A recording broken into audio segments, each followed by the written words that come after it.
로마서 13장 4절입니다. 인용한 성경은 한글 킹제임스 성경입니다. 4절. 그는 너에게 선을 이루기 위한 하나님의 일꾼이라. 그러나 내가 악을 행하면 두려워하라. 이는 그가 헛되이 칼을 가지고 다니지 아니하기 때문이라. 그는 하나님의 일꾼이요 악을 행하는 자에게 진노를 행하는 보응자니라. 이 말씀에 따르면 경찰은 하나님의 일꾼이라고 할 수 있습니다. 경찰 자신이 이 사실을 모른다고 해도 성경은 그렇다고 말씀하십니다. 경찰은 사람들에게 선을 이루기 위한 하나님의 일꾼이라고 성경에 기록되어 있습니다. 국가의 권력을 위임받은 사람들이 칼을 가지고 다니는 것은 악을 행하는 자들을 다스리기 위해서입니다. 성경은 사형제도를 지지하고 있습니다. 성경은 사람들에게 하나님의 일꾼들을 두려워하라고 말씀하고 있습니다. 성도들이 악행을 자행하면 그 일꾼이 그 사람의 목을 벨 수 있는 권세를 부여받았다고 성경은 말씀하십니다. 끔찍한 범죄자를 정기의자에 앉히는 것은 하나님의 일을 집행하는 일입니다. 살인자를 가스실에 넣고 가스밸브를 열어서 사형을 집행하는 것 역시 하나님의 일꾼들이 해야 할 권세에 따른 것입니다. 하나님의 일꾼들은 하나님께로부터 권세를 받았고 받은 권세를 집행하는 것이며 이를 통해서 하나님의 일을 수행하는 것입니다. 요즘에는 사형제도에 대해서 거의 대부분의 나라에서 부정적인 시각으로 다룹니다. 하나님의 일꾼들은 하나님께로 권세를 받은 것이고 그들이 받은 권세를 집행하는 것입니다. 이를 통해서 하나님의 일을 수행하고 있는 것입니다. 요즘 세상에서는 사형제도가 마치 인간의 권위를 해치는 것처럼 언론에서 떠들고 있습니다. 그래서 거의 대부분의 선진국에서는 사형제도가 유명무실합니다. 아무리 세상이 그렇다 해도 하나님께서 범죄자를 사형에 처하라고 말씀하시면은 그리스도인은 거기에 가타부타 이유를 대지 않고 사형제도를 찬성해야 합니다. 여러분이 그리스도인이라면은 성경과 다르게 사형제도의 존폐 여부를 놓고 고심할 필요가 없습니다. 여러분이 범죄를 저지르지 않으면은 사형제도를 걱정할 필요가 없습니다. 그렇지만 범죄에 연루된다면은 칼을 가지고 있는 하나님의 일꾼이 그 범죄자를 처리할 것입니다. 하나님의 일꾼은 범죄자들을 처리할 권리를 가지고 있습니다. 그 사람들이 헛되이 칼을 가지고 다니지 않는다고 성경은 말씀하십니다. 자, 그렇지만 여러분이 만약에 실수로 범죄를 저지르게 되면은 이야기가 좀 달라집니다. 명백하게 살해할 의도가 없었다면은 민수기 35장에 따라서 사형당할 걱정을 안 해도 됩니다. 또 군인으로서 전장에서 적군을 살해할 수밖에 없는 상황이었다면은 사무엘상 15장이나 16장, 여호수아 1장에서 5장, 신명기 1장에서 6장, 그 외에 여러 성경 말씀에 따라서 사형당할 것을 염려할 필요는 없습니다. 자, 그렇지만 이런 상황이 아닌 상황 속에서 마음속으로 누군가를 죽이고자 하는 의도를 품고 그런 일을 했다면 당연히 사형제도를 두려워해야 합니다. 또 마음의 미움과 살해 의도에 따라서 사람을 죽였다면 그런 사람은 마땅히 사형에 처해져야 합니다. 성경은 살인한 사람을 사형에 처하라고 말씀하십니다. 바울도 만일 내가 무엇을 위반했거나 죽을 만한 일을 했다면 죽기를 사양치 않겠다고 사도행전 25장에서 말합니다. 이것이 바로 그리스도인의 입장입니다. 죽음을 당할 만한 일을 하지 않았다면 사형당할 것을 조금 더 걱정할 필요가 없습니다. 범죄하지 않은 사람은 사형제도를 두려워하는 대신에 자신이 옳은 일을 할 수 있도록 하나님께 늘 기도하면 됩니다. 옳은 일을 하고도 혹시라도 누명을 쓰고 억울한 일을 당할 수도 있습니다. 이것을 위해서도 하나님께 기도하셔야 합니다. 그는 너에게 선을 이루기 위한 하나님의 일꾼이라. 국가의 권력기관은 기본적으로는 선을 이루기 위한 일꾼들입니다. 국가에서 사형제도를 도입하고 칼을 가지고 다니는 것은 악을 행하지 못하도록 하기 위한 사전 조치라고 할 수 있습니다. 두려움은 옳은 행위를 하기 위한 가장 적절한 동기라고 할 수 있습니다. 옳은 행동을 할 수 있도록 유도하는 진짜 최선의 동기가 바로 하나님에 대한 두려움입니다. 정지 신호가 왜 빨간색입니까? 사람들로 하여금 하나님을 두려워하도록 하기 위해서입니다. 두려움이 사람의 생명을 건져주는 것입니다. 예를 들어서 여러분의 집에 불이 나면은 여러분은 불길을 두려워하는 것이 당연합니다. 그리고 가능하면 빨리 그 불길에서 빠져나와야 합니다. 사형제도 폐지 캠페인을 벌이는 신문들이 사형제도를 폐지한 나라에 사는 사람들이 보낸 편지들을 신문에 게재하는 것을 보기도 합니다. 죽음의 공포에서 벗어나 있기 때문에 모든 시민들이 범죄 여부를 떠나서 사형당해 죽는 죽음을 두려워할 필요 없는 사회에서 행복하게 살고 있다고 말을 합니다. 그리고 오히려 살인범죄가 감소하고 있다고 말을 합니다. 하지만 그런 사람들이 생명보험이나 화재보험, 상해보험, 사회보장제도, 연금보험 이런 보험들을 그 누구보다도 먼저 들고 있습니다. 죽음을 두려워하지 않는 사람들이 보험을 왜 드는 것입니까? 그 사람들은 분명 죽음을 두려워하고 있습니다. 미국이나 한국이나 사형제도가 폐지된다면 살인범죄는 폭발적으로 증가하게 될 것입니다. 범죄 행위에 대해서도 미국보다도 몇 갑절 엄격한 러시아의 살인 범죄율은 미국의 절반도 되지 않습니다. 사형제도를 폐지한 유럽의 몇몇 나라의 통계를 보면은 살인 범죄율이 미국보다 훨씬 높습니다. 살인자를 극형에 처하던 법의 심판이 점점 더 느슨해지면서 미국에서도 살인사건의 발생 건수가 예전에 비해서 증가하고 있습니다. 이것은 객관적인 통계가 증명하고 있는 사실입니다.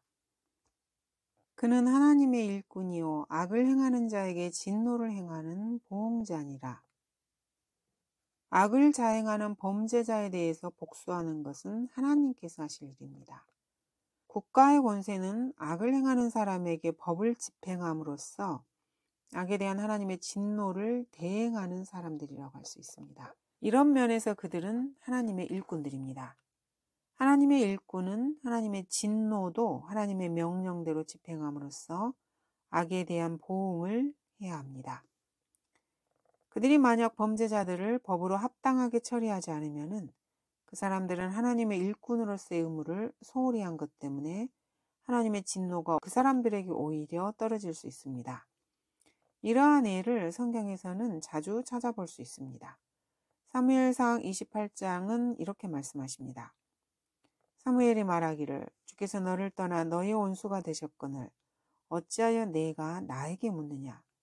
주께서 나를 통하여 말씀하신 대로 그에게 행하셨나니 주께서 내 손에서 왕국을 떼어내시어 그 왕국을 내 이웃 다윗에게 주셨느니라. 사울이 하나님의 음성에 복종하지 않고 마땅히 죽어야 할 사람을 죽이지 않음으로 인해서 왕국이 다윗에게 넘어간 것입니다. 왜 그렇습니까?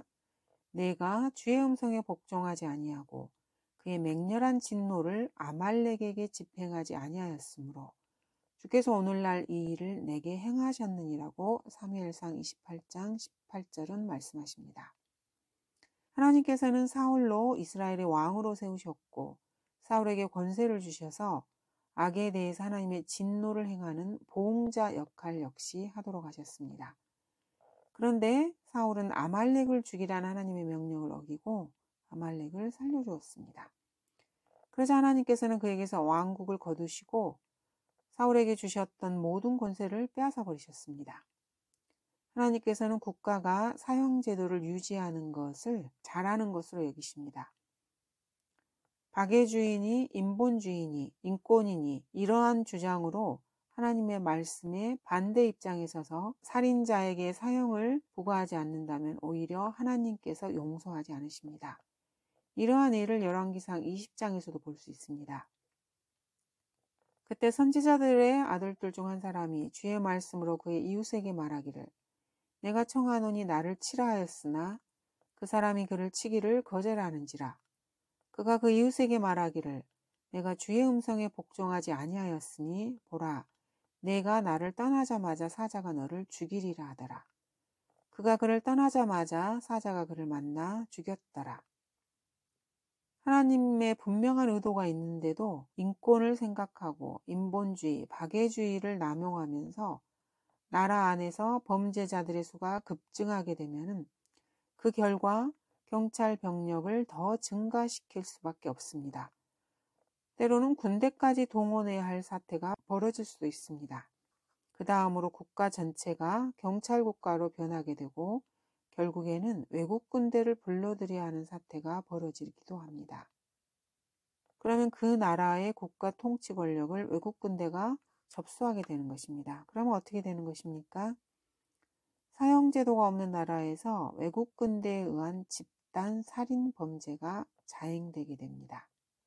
오늘날의 많은 나라들이 정확하게 이러한 노선을 걷고 있습니다. 이만하면 오늘날 여러 나라들에서 사형제도를 폐지하게 압력을 가하는 세력이 어떤 세력인지 짐작이 가능합니다. 범죄자를 법으로 처리하고 사형까지 시키는 것이 하나님의 명령입니다. 사형제도를 폐지하는 것은 하나님의 말씀에 거역하는 것입니다. 그러므로 하나님께서 그 나라의 권세를 다른 사람에게 넘겨주는 것은 성경에서 이미 그 사례를 충분히 볼 수 있습니다. 앞에서 언급한 열왕기상 20장은 이스라엘의 아합 왕이 하나님의 명령을 거역하고 시리아 왕 베나닷을 살려준 데 대한 하나님의 징벌을 보여주고 있는 역사적 사례라고 할 수 있습니다. 선지자가 치라고 하면은 어떤 이유에서든지 쳐야 합니다. 선지자의 말은 하나님의 말을 대변하는 것이기 때문에 인간적인 생각으로 이것저것 이유를 따져서는 안 됩니다.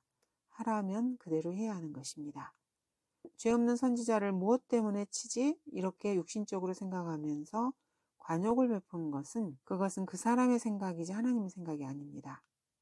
여러분이 하나님의 생각을 무시하고 자신의 생각을 따르면은 사자에게 물려 죽을 그런 벌을 받을 뿐입니다. 자, 그 다음에 어떤 일이 벌어졌습니까? 그리고 나서 그가 또 한 사람을 만나 말하기를 내가 청하노니 나를 치라 하자 그 사람이 그를 치되 상처를 입도록 치니라. 두 번째 사람은 선지자가 자기를 때리라고 말하자 이후 여호와를 막론하고 그를 때려 눕혔습니다. 그래서 이 사람은 하나님의 벌을 면할 수 있었습니다. 얻어맞고 상처를 입은 선지자는 이제 얼굴에 재를 바르고 변장하고서 길 옆에 서서 아합 왕이 지나가기를 기다립니다. 그리고 아합 왕이 지나가자 이때 변장하고 길목에서 기다리고 있던 선지자가 왕에게 소리 지르면서 큰 소리로 말을 합니다. 왕이시여, 내가 싸움터에 나갔는데 어떤 병사가 적군 포로를 잡아오더니 제게 맡겼습니다. 자, 이것은 실제 일어난 일이 아니고 선지자가 어떤 상황을 지금 비유해서 말하고 있습니다. 그러자 왕이 그래서? 라고 묻습니다. 그러면서 그 사람이 내가 포로를 놓치면은 그 죄로 내 생명을 대신 내놓든지 아니면은 벌금으로 은 1달란트를 내야 한다고 말합니다. 그래? 그렇다면 네가 포로를 잘 지켰겠구나 라고 왕이 생각합니다. 아니요, 제가 그만 이것저것 바쁜 일이 있어서 한눈을 팔다가 포로를 놓치고 말았습니다. 그래? 그러면 당연히 내 목숨을 대신 내놓아야지. 아니면 벌금을 물든지. 내 스스로 결정한 일 아니냐? 왕은 아주 냉정하게 말합니다. 왕은 상대가 선지자인 것도 모르고 사실은 자기가 저지른 잘못을 지금 선지자가 비유로 말하고 지적하고 있는 것을 전혀 눈치채지 못한 것입니다. 왕의 그 말에 선지자가 변장을 벗고서 왕 앞에 자신의 원래의 모습을 드러내며 말합니다. 주가 이같이 말하노라. 내가 완전한 멸망으로 정해놓은 사람을 내 손으로 놓아주었으니 내 목숨으로 그의 목숨을 대신하고 내 백성으로 그의 백성을 대신하리라. 이 말을 듣자 아합 왕은 낯빛이 창백하게 변해서 자신의 집으로 갔습니다. 이스라엘 왕이 무겁고 불쾌한 마음으로 집을 향하여 사마리아로 가더라.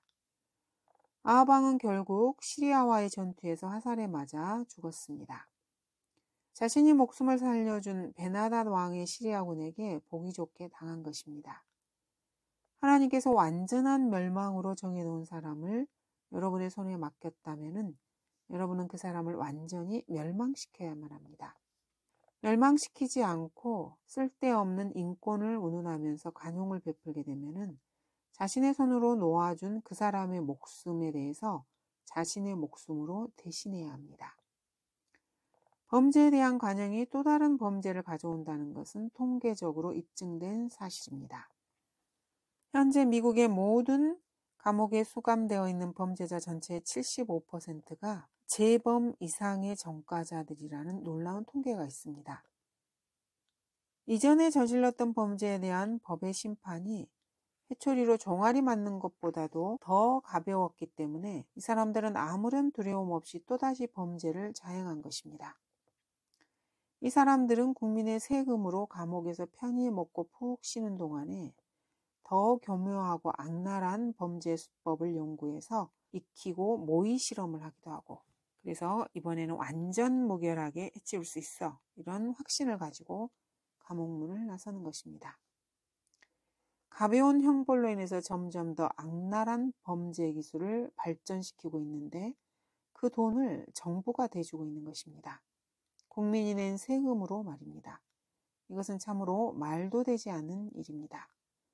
그러므로 하나님께서는 범죄를 반드시 응징하시고 죽어 마땅한 사람을 반드시 죽이십니다. 그러므로 여러분이 성경대로 믿는 그리스도인이라면 사형제도 폐지를 공개적으로 반대하고 나서야 합니다. 민수기 35장 30절 31절은 이렇게 말씀하십니다. 누구든지 사람을 죽인 자는 그 살인자를 증인들의 입을 통해 죽일 것이나 한 증인의 증거로 그를 죽이지 말 것이요. 또한 너희는 살인죄를 범한 살인자의 생명의 속전을 받지 말고 그를 반드시 죽일지니라. 성경은 참으로 단호하게 말씀하십니다. 살인자에게서는 보석금이나 속전 같은 그런 것을 받지 말고 반드시 죽일지니라고 말씀하십니다. 이렇게 하지 않으면 어떻게 된다고 성경은 말씀하십니까? 살인자를 살려주게 되면 우리가 살고 있는 땅이 더럽혀진다고 말씀하십니다. 그러므로 너희는 너희가 거하는 땅을 더럽히지 말라. 이는 피로 인해 그 보복이 그 땅을 더럽힘이니 그 땅은 피를 흘린 사람의 피에 의하지 아니하고는 그곳에 흘려진 피에 대해 깨끗해질 수 없느니라. 그러므로 너희가 거할 땅, 곧 내가 거하는 땅을 더럽히지 말라. 이는 나 주가 이스라엘 자손 가운데 거함이라. 다른 사람의 피를 흘린 살인자들의 피를 아끼는 그 나라, 그 땅은 점점 그 땅이 피살자들의 피에 의해서 더럽혀져 가고 있습니다. 예를 들어서 미국이 그처럼 살인자들의 피를 아끼는 것은 사실 언론의 압박 때문이라고 볼 수 있습니다. 미국의 언론들은 미국 땅이 점점 더 더럽혀지기를 바라는 자들의 집단이라고 할 수 있습니다. 사형제도를 폐지한 다른 나라를 역시 마찬가지입니다. 가끔씩 신문에서 사형에 처해지는 극악한 범죄자들의 사진을 내보내는 경우도 있습니다. 그러면 사형을 앞둔 사람들의 가련한 모습만을 보여준다거나 사형당하게 될 사람의 미망인과 자녀들의 슬퍼하는 광경만을 보여줌으로써 일부러 사람들의 쓸데없는 동정과 연민을 불러일으키는 것을 봅니다. 전기의자나 가스실 같은 처형 장소는 신문에 실지 않습니다. 범죄자들의 마음속에 처형의 두려움에 대한 공포감을 불러일으키고 싶지 않기 때문입니다. 사형을 두려워하게 만들어서 범죄자들이 잔뜩 위축되었다가는 살인 범죄가 급격히 줄어들게 될 것입니다. 그러면 신문들은 뉴스거리를 놓치게 되는 것이고, 그렇게 되면 결국 신문사들이 이익이 줄어드는 것입니다. 아마 그런 것을 걱정하는 것 같습니다. 범죄자들이 두려움을 갖지 않도록 배려하는 것은 범죄를 더욱 조장하는 결과를 가져올 뿐입니다. 5절, 그러므로 너희가 반드시 복종해야 하나니 진노 때문만이 아니라 양심 때문이기도 하니라. 악에 대해서 하나님의 진노를 행하는 하나님의 일꾼들에게 복종하고 범죄를 자제하는 것은 그 진노가 두려운 것, 그 이유 하나만은 아닙니다. 사람이 범죄를 자제하는 것은 진노 때문이 아니고 양심 때문이기도 합니다. 사실 여러분이 범죄를 자제하게 되는 이유는 법의 심판에 대한 두려움에 앞서서 여러분의 양심이 먼저 여러분을 가로막기 때문입니다. 그런데도 불구하고 여러분이 범죄를 행하게 되면 여러분을 가로막았던 양심에 이미 진 것입니다. 사람이 양심을 저버리고 나면 넘지 말아야 할 선을 이미 한 가지를 넘은 격이 됩니다. 양심의 선을 넘게 되면은 그 다음에는 법의 심판에 대한 두려움이 다시 앞을 가로막습니다. 이렇게 범죄 행위를 하고자 하는 그 욕구를 이중의 방벽이 막아서는 것입니다. 자, 그런데도 미국은 제2의 방벽 높이를 불과 30cm도 안 되게 남기고 모두 다 허물어뜨려 버렸습니다. 사형 제도를 철폐하고 나면은 나머지 30cm 높이의 방벽도 다 제거되는 것입니다. 그러면 범죄자들은 자신의 양심을 저버리는 그 순간에 곧바로 범죄를 실행에 옮길 수 있게 됩니다. 범죄를 자행하고자 하는 사람들이 자신의 양심을 저버리는 것은 아주 쉬운 일입니다. 그래서 사회평화와 여러분의 안전을 악한 범죄자들의 양심에만 맡긴다는 것은 참으로 위험한 일입니다. 자, 그런데도 미국이나 한국이나 결국 나라 전체를 범죄자들의 손에 맡겨버리는 그러한 법률을 통과시키고 있습니다. 이것이 바로 성경이 보장하는 필연적인 코스라고 할 수 있습니다. 하나님께서 처벌하도록 명하신 사람들을 놓아주었기 때문에 내 목숨으로 그의 목숨을 대신하고 내 백성으로 그의 백성을 대신하리라는 하나님의 명령대로 될 수밖에 없는 것입니다. 6절 이런 연유로 너희가 세금도 내는 것이니 이는 그들이 하나님의 일꾼들로서 바로 이 일에 전념하게 하려 함이니라. 국민이 국가에 세금을 내는 것은 정부 당국자들이 하나님의 일꾼들로서 악을 행하는 자에게 진노를 행하는 보응자 역할을 잘 수행하도록 하기 위한 것입니다. 국민들이라면은 국세청 사람들을 그렇게 달가워하진 않지만은 세금을 걷어들이는 그 얄미운 사람들이 하나님의 일꾼이라고 이 구절은 말씀하십니다. 문제는 그들이 하나님의 일꾼들인데도 악을 행하는 자에게 진노를 행하는 이 일에 전념하지 않는다는 점입니다. 그래도 그것을 우리가 문제 삼을 수가 없는 것입니다. 그렇지만 이 문제는 하나님께서 적절히 처리하실 것이기 때문에 우리가 그렇게까지 걱정할 필요는 없습니다. 우리는 그 다음 하나님의 말씀에 따르기만 하면 됩니다. 7절 그러므로 모든 사람에게 의무를 다하되 국세를 낼 자에게 국세를 내고 관세를 낼 자에게 관세를 내며 두려워할 자를 두려워하고 존경할 자를 존경하라. 국세청이 미워도 모두 다 고분고분 세금을 내는 것이 좋습니다. 외국에서 물건을 들여올 때도 불평하지 말고 규정된 관세를 납부해야 합니다. 그리고 평소에도 죄를 지으면은 체포영장을 들고 죄 지은 사람을 잡으러 올 경찰을 두려워하는 것이 좋습니다.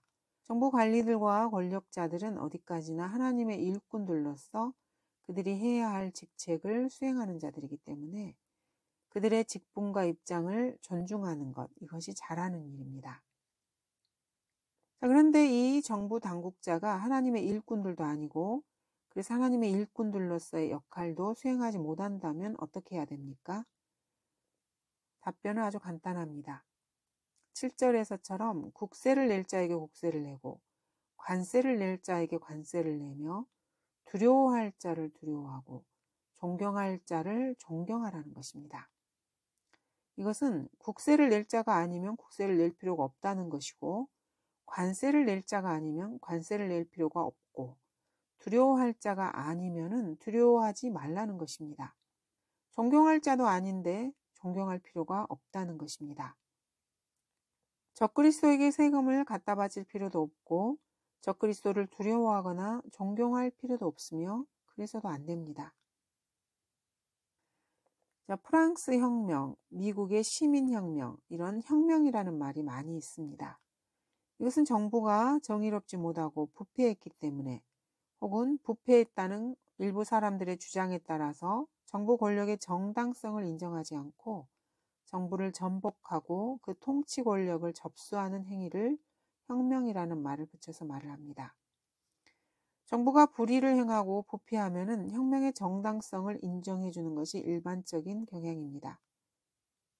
정말로 그 정당성을 인정받을 만한 혁명다운 혁명을 일으키려면은 최소한 이탈리아 같은 나라에서 로마 카톨릭 교황의 반기를 들고 봉기하는 혁명, 그 정도는 되어야 할 것입니다. 이러한 혁명이 이탈리아에서 일어난다면 하나님의 은총이 함께하기를 하면서 격려할 수 있을 것입니다. 남미나 아프리카 나라들에서 빈번하게 일어나는 혁명이라는 것들을 보면은 어느 경우에나 어떤 종교 세력이 배후에서 조종하는 썩어 빠지고 탐욕을 가진 자들의 권력 찬탈 행위에 지나지 않는 것을 봅니다. 이것은 혁명이라는 단어를 사용할 수 없는 정치적 야욕을 가진 불순분자들의 반란 행위일 뿐입니다.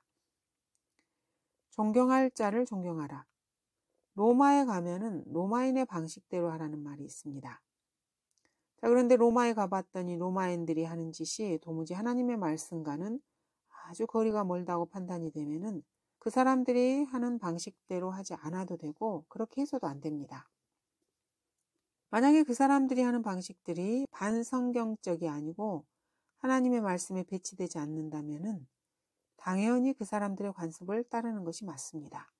예를 들어서 일본에 갔더니 일본 사람들이 인사할 때 서너 번씩 연신 계속해서 고개를 숙여가며 절을 하는 것을 봅니다. 그러면 그것을 따라서 해도 상관없습니다. 고개 숙여서 인사하는 것은 결코 반성경적인 관습이 아니기 때문입니다. 또 일본 사람들은 현관에 신발을 가지런히 벗어놓고 방으로 들어갑니다. 그러면 일본 가정에 초대받았을 때 미국 사람의 경우 구두를 신은 채 안으로 들어가는 것은 아주 무례한 행위입니다. 신발을 벗고 안에 들어가는 것은 반성경적인 관습이 아닙니다. 그러므로 그 관습을 따라야 합니다. 존경할 자를 존경하라. 이 말씀은 존중해 줄 만한 것이 있으면 존중해 주어도 좋다는 말씀입니다. 그리스도인들은 모두 반성경적, 비성경적 관습과 풍습이 아니면 무엇이든지 존중해 줄 줄 아는 예의를 갖춰야 합니다. 감사합니다.